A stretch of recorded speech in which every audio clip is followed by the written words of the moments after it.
Good morning and welcome back to my channel. I'm going to share with you today how to pressure can corn. Now I picked up this box, it's a bushel box, and I paid $37 for it of the bicolor sweet corn, which is my favorite. Now I do have a little bit of corn planted in my garden. That was just an experiment this year, but it doesn't even have any ears yet. But this is from Georgia, and last year when I got it, it was absolutely delicious. Very clean, there's no bugs in it, and so I'm going to share with you how I pressure can this. Now typically I like to freeze sweet corn, that's my preferred method, but I'm really concerned when people talk about rolling blackouts this summer. And you know how our grid is. It's very old and worn out, and it just doesn't take much at all for it to go down. I live in Hurricane Alley, and I've been through many hurricanes, and if I have to bug out, I usually lose everything in my freezers. So I don't want to put a lot in the freezer. My freezers are full, but I'm going to be taking a lot of that out and pressure canning or dehydrating it. And so I thought I'm just going ahead and pressure can this corn, and I'll show you how easy it is to do that. So the first step is to shuck everything. It's beautiful. It doesn't take anything to get these silks off. And then we'll take it off the cob. We're going to raw pack it in jars. So just stay with me and we'll get busy getting this corn put up.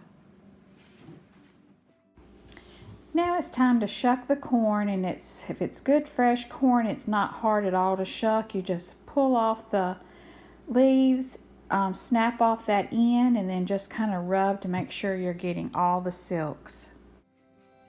Now I like to wash my corn with a washcloth instead of a scrub brush because I don't want to break the kernels with a stiff brush. So I just take a clean washcloth, and under running water I just wipe it and then get the silks off. Then I rinse my cloth out and gets all the silks off and down into the sink. This is just the way I've always done it. It just works really good, and it really gets those silks off when you use a cloth.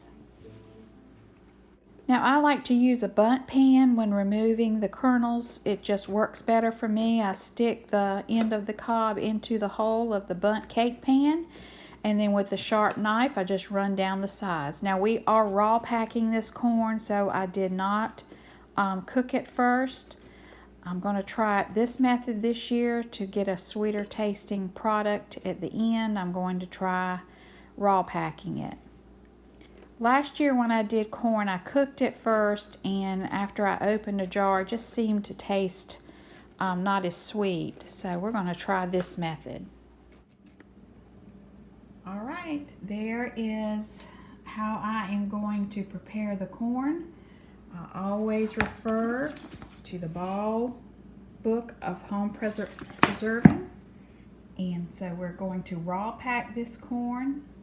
I have my lid sitting in hot water.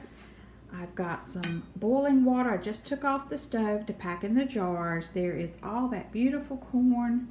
Got some canning salt, and I've just got everything set up ready to pull my hot jars out of the canner. Then I've got paper towels to wipe the rims, and then there is my canner with 3 quarts of hot water.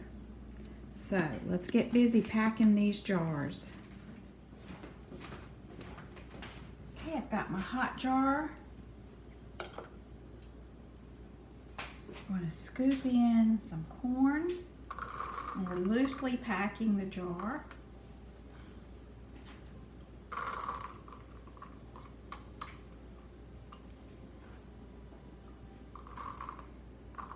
I'll leave about an inch headspace, half an inch. Let's see what the book says.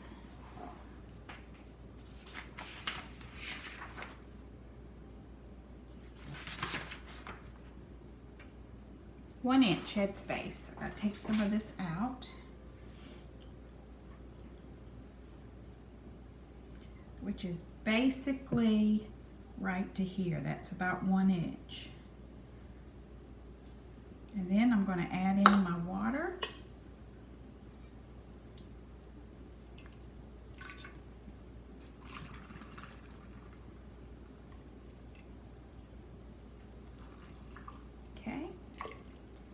Again, making sure I've got that 1-inch clearance. Then I'm going to add in a 1/2 teaspoon of canning salt. And we're going to debubble. That's just running something down the sides to get the air bubbles out.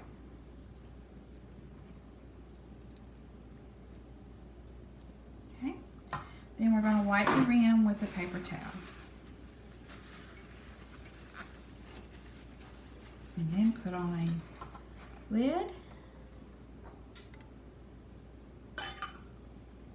and a ring.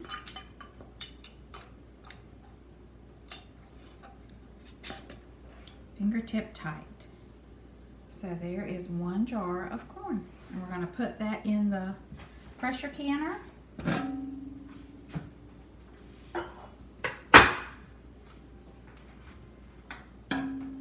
Move on to the next jar. While I am processing the rest of the jars, I just wanted to share with you the importance of during the summer months when the produce is really coming in. Please take advantage of this time to either freeze or can. You just need to put up as much food as possible. There are shortages going on. You can see those in the stores. And I think it's just going to get worse as the closer we get to fall and winter. So I'm using this time right now to really stock my pantry, and I hope you are too. I had my sister come over, and today I showed her how to pressure can her box of corn. She is learning how, and I'm very thrilled to be able to teach her. And I hope if you want to learn how to pressure can that you find someone that you can watch and learn from and give those hints and tips to. So I've got all of these jars. I've got 9 pint jars, which is perfect size for my husband and I, but if you have a large family, you would want to do this in quart sizes, and you do have to process these just a little bit longer for quarts than you do pints. So hopefully this video has been helpful in getting you on that path to pressure canning. All right, the canner is packed with 9 pint jars. I'm going to process at 10 pounds for 55 minutes. And there is my finished product. I've got 18 pints of beautiful corn ready to put in the pantry. It does take some work, but that's fine. This is all part of getting ready for those shortages. There's my beautiful sister teaching her how to do it, and she was able to put herself up 18 pints of corn today. So I'm real excited for her. She's on the hunt for a pressure canner, which are very hard to find. She's hit a couple of Tractor Supplies, so hopefully she can find her one. Now, I did not waste my corn cobs. I've turned those into corn cob syrup. It's kind of a honey substitute, so I'll do a video on how easy it is to make your own corn cob syrup. As always, thank you so much for watching. Please leave any comments or questions below. Please like, subscribe, share. Welcome to all my new subscribers. So glad you're here. As always, I hope you all have a very blessed day.